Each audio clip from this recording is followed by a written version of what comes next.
In this video, I'm going to show you how to add widgets on Webull desktop.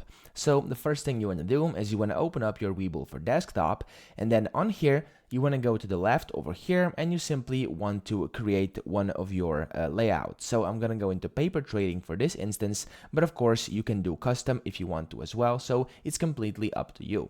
Now here you can just select if you want either a blank paper layout, if you want any of these over here. So the layouts don't really matter. You can just select one if you like it, but if you don't, you can just go with a blank one right here. So let me show you both these options.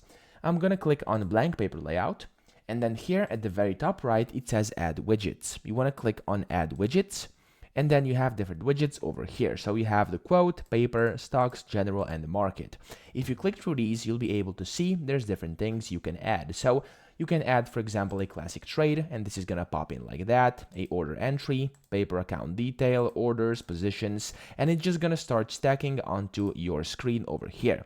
And if you actually want to fix it somewhere, of course, you can move it around like this, but you can fix it by just basically hovering it and positioning it somewhere on your screen. So let's say you want to put it in here like this. There we go. As you can see, you now have it as a separate tab in here at this part of your screen, which you can, of course, change the size of as well, and then just customize it however you want.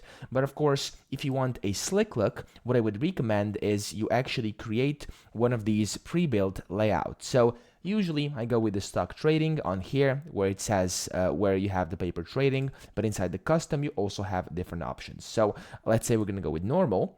And this is kind of the normal setup you will have over here, and you can then add the widgets and just add different things in here. So for example, this thing, time and sales, you can just add it like in here as a separate tab. You can switch between, or just basically leave it on top and make it hover around whenever you are trading. So you have different options. As I said, you can do whatever you want with this, but this is how you add the widgets over here. So that's pretty much it. I hope this video helped you out. If it did, please subscribe to the channel and help me out as well.